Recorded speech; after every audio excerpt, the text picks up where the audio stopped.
yang mengatakan tidak badannya, ada yang mengatakan tidak roh dengan badannya. Kalau kita analogis, kalau Allah bicara abdun artinya hamba, berarti di sini seorang hamba ada yang namanya jasad, ada ruh. Allah ciptakan kambing, kambing punya jasad, punya ruh. Allah ciptakan yang namanya tumbuhan, tumbuhan punya nafas, punya ruh. Allah ciptakan manusia, manusia punya jasad dan punya ruh. Maka di sini jelas kalau Allah perjalankan Nabi Muhammad, ya ruhnya, ya jasadnya diberangkatkan oleh Allah Subhanahu wa ta'ala. Lalu apa sih hikmah yang dipetik dari peristiwa Isra Mi'raj ini? Kita lihat, Allah yang maha agung, Allah Rabbul Alamin memanggil salah seorang jenderal malaikatnya, Sayyidul Malaika, jenderal malaikat yang bernama Malaikat Jibril. Lalu memanggil pula yang namanya Sayyidul Anbiya, jenderalnya para nabi, yaitu Nabi Muhammad SAW. Kira-kira kalau presiden menugaskan seorang panglima untuk datang pada suatu malam secara tiba-tiba, kira-kira kan ini ada yang namanya tugas penting. Begitu Bu Murti ya, Bu Murti panggil sama jenderal, Bu Murti siap, malam aku datang, jam 1 pasti datang, ada tugas penting. Demikian pula Masya Allah, ini Allah Subhanahu wa ta'ala Rabbul Alamin, Tuhan semesta alam, menugaskan jenderal malaikat Jibril untuk turun ke bumi menjemput yang namanya jenderalnya para nabi, Nabi Muhammad SAW. Ini dipanggil dua jenderal untuk menerima yang namanya Sayyidul Ibadah. Penghulu dari setiap ibadah adalah sholat 5 waktu. Makanya jelas di sini, minal masjidil harami ilal masjidil aqsa. Baginda Rasul yang namanya Isra di sini, jalan dari masjid menuju masjid. Apa sih pelajarannya? Umat Islam jangan jauh dari masjid. Ya Bu ya. Neng, neng lagi mau polon ngomong neng. Mbak. Ya, tuh umat Islam jangan jauh dari masjid. Sekarang kan kita ironis, masjid udah mulai kosong. Padahal yang namanya sejarah Isra Mi'raj ini, hikmah Isra Mi'raj ini, di mana Allah perintahkan untuk melaksanakan ibadah sholat 5 waktu. Di situ umat Islam disuruh berjamaah antar masjid, dari masjid ke masjid. Ini hikmah Isra Mi'raj. Kenapa? Masya Allah, ketika baginda Rasul Isra Mi'raj ini ada 3 orang yang disiksa oleh Allah Subhanahu wa ta'ala. Sampai-sampai Nabi Muhammad pingsan di kala itu. Dikala bertanya Jibril, ini orang ada yang namanya nyakarin kuku, kukunya terbuat dari timah, nyakarin muka sendiri, hancur dia punya badan. Ya Jibril, ini orang Masya Allah wajahnya begitu hitam, perutnya begitu gendut, keluar yang binatang merobek isi perutnya. Ya Jibril, kenapa ini orang Masya Allah, dia begitu palanya berada di bawah, dimakanin begitu binatang yang begitu buas, ditelan hidup-hidup dengan yang namanya ada ular yang bernama Darul Kiro yang putus, dia punya par, disambungkan lagi pada Allah. Begitu besar siksaannya ya Jibril, ini orang kenapa? Apa kata Jibril? Ya Muhammad, ini adalah umatmu yang melakukan dosa begitu besar. Ketika mendengar umatnya disebut, Nabi Muhammad pingsan luar biasa. Ini peristiwa Isra Mi'raj.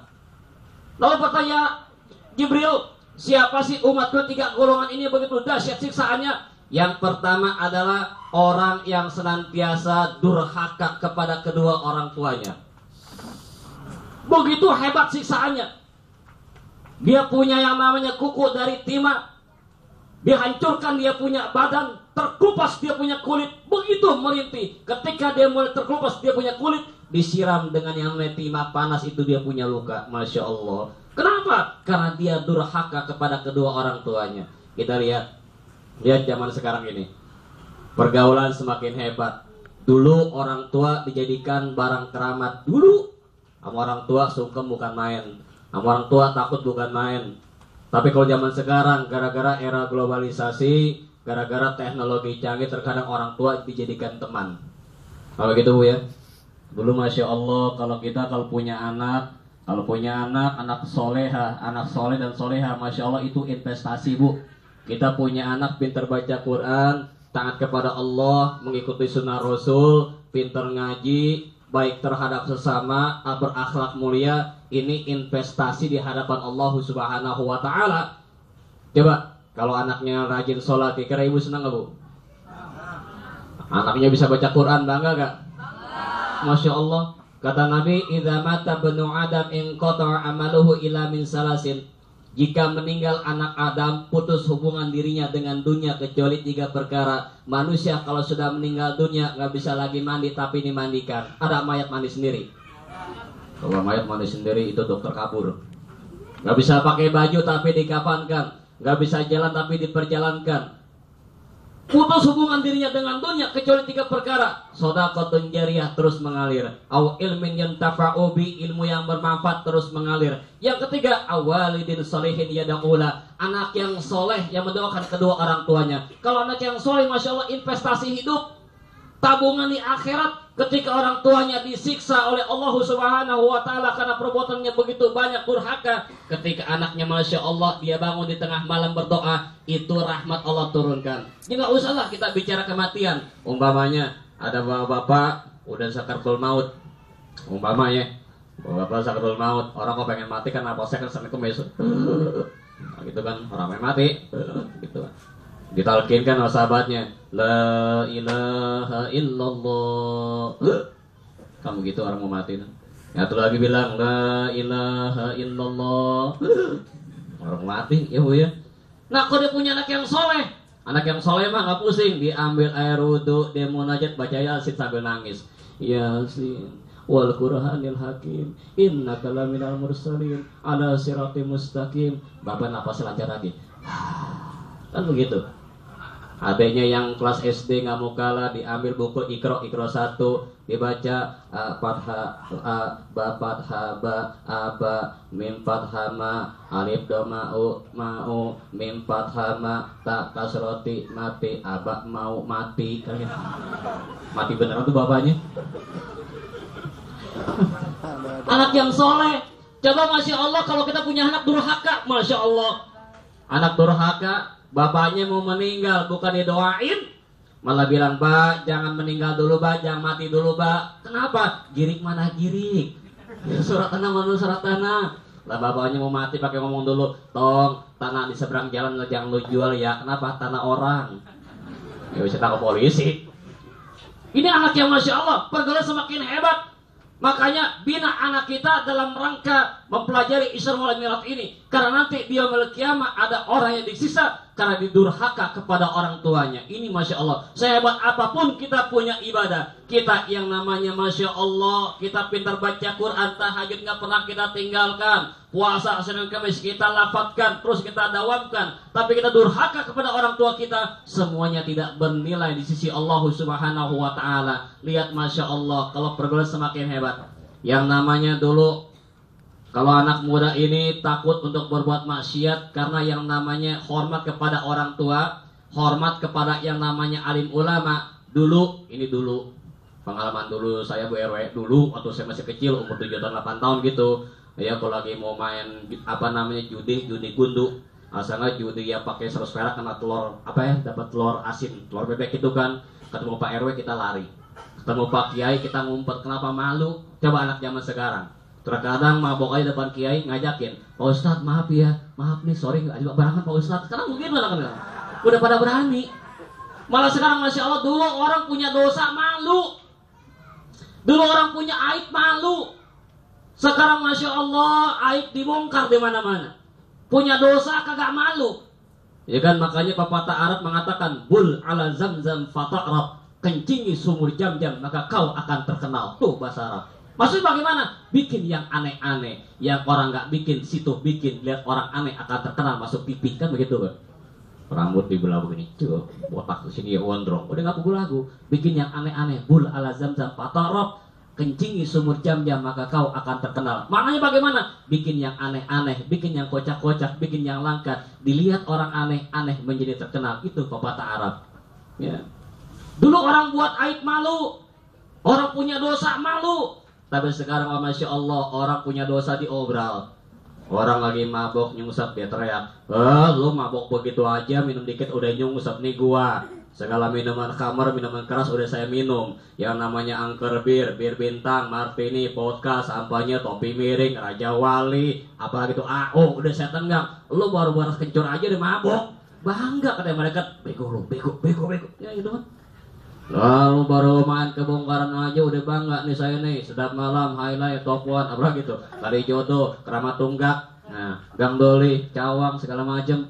Bangga itu berbuat dosa, Masya Allah. Baru main judi begitu aja udah nangis nih, saya udah puluhan juta udah kalah. Yang namanya saya main remi, togel, Singapura, wahwe, gaple, samgong, apa lagi? Kio-kio gitu kan. Bangga sama dosa, ini zaman sekarang. Dan itu banyak dialami oleh anak muda sekarang. Masya Allah, kalau kita lihat tadi anak muda kita pada main marawis hadroh, ya kan, Masya Allah, pakai yang namanya busana muslim. Kita banggakan. Coba zaman sekarang, Masya Allah, pergaulan semakin habis dah. Sedikit demi sedikit akhlak semakin bergeser dari nilai-nilai Islam. Baik anak kita mengikuti kiblatnya bukan lagi kiblat ke barat, tapi kiblatnya bukan lagi ke Ka'bah, malah kiblatnya ke timur dan ke barat, mengikuti budaya-budaya yang jelas di luar nilai-nilai Islam. Lihat, pakaian udah bagus, pakai dibolongin, lepis dibolongin tenggulnya. Ya, mending tenggulnya bagus, lancip kau baik kembang. Dengan penggul lagu, ya. Yang perawan juga begitu. Yang perawan bukan tutup aurat, aurat dipajang kemana-mana. Pakai androk 10 cm di atas betis, kan begitu kan? Bukan apa-apa, yang punya ustaz. Kan ustaz juga manusia, Bu. Ya. Saya pernah ceramah di Kemayoran, bulan Ramadan lagi Bu RW. Ceramah di Kemayoran di apartemen, masuknya dari pintu samping nggak kelihatan. Biar mau pulang ditutup. Ustaz maaf ya, kenapa? Kita lewat depan aja yuk, nggak tuh depan lewat kolam renang. Udah belajar saya gini, astagfirullah. Hancur gitu, ya. Budaya barat udah nggak pukul lagi. Maka pantas kata Rasul, yusiku ayatiya ala nasi zaman, la yabqa minal Qur'an la rusmuh. Tidak kekal yang namanya nanti umat di akhir zaman, la yabqa minal Islam illa ismuhu. Gak kekal yang nama Islam kecuali tinggal namanya doang. Islam tinggal identitas doang. Islam tinggal namanya doang. Tapi budaya-budaya Islam yang namanya bimbingan Islam dibuang oleh generasi Islam, dipakai budaya-budaya asing yang di luar konsep Islam. Lihat, yang namanya orang Barat pakai anting, anak muda Islam pakai anting. Sama gitu Bu. Kalau orang Barat pakai anting pantas. Michael Jackson almarhum, Mick Jagger almarhum, almarhum juga belum? Udah almarhum juga datang ke Indonesia waktu itu pakai pakai anting. Pakai kalung. Saya rasa orang Barat pantas pakai kalung. Kenapa? Kalungnya kalung emas, yang namanya antingnya anting berlian, kan gitu kan. Terkadang kita ironis, umat Islam tinggal di gang sempit, bapak dagang cakwe. Pakai anting bukan emas peniti. Pakai kalung bukan berlian, tali sepatu digandolin, kan goblok bener. Udah nggak pantas dah. Gabriela Sepenik datang ke Bali, lagi ngejemur di Bali, pakai paha, oh, Masya Allah, rok pendeknya luar biasa, pahanya kemana-mana. Saya bilang, Gabriela Sepenik pantas. Kenapa? Agamanya nggak ngelarang buka aurat. Orangnya tinggi gede, putih mulus montok. Lah kita terkadang orangnya orang hitam, tinggal di Jati Baru, gangnya sempit, hujan banjir becek. Ya, pakai rok pendek, banyak panonya, aku payung mulu. Ya. Saya rasa jangankan Ustaz, orang ngomong dia mikir, ya. Yang lebih ironi lagi terkadang, Masya Allah, jangankan perkara begitu, ziarah kubur ngikutin sinetron. Maaf, ada pemerintah bintang sinetron, maaf, bukan nyindir. Ya. Terkadang, Masya Allah, ada orang ziarah kubur aja pakai gaya sinetron. Ke kuburan, baginda Rasul merintahkan kalau kamu ke kuburan pakai pakaian serba putih. Sekarang kan di sinetron pakai pakaian serba hitam, kerudungan hitam, baju hitam, celana hitam, kacamata hitam, payung hitam. Itu saya bingung yang dikubur, yang setannya yang hidup apa yang mati kalau itu kan. Hitam semua bayangin.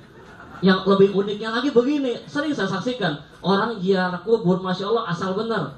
Pakai kerudungan saya panggil begini. Ya, datang ke kuburan karet, lagi bulan Syaban tuh, bulan karet ramai orang pada ziarah. Pakai sepan, belahannya sampai sini di kuburan duduk ngongkong baca Yasin. Itu kalau yang dikubur bisa ngomong tuh, di sana tempat lahir beta.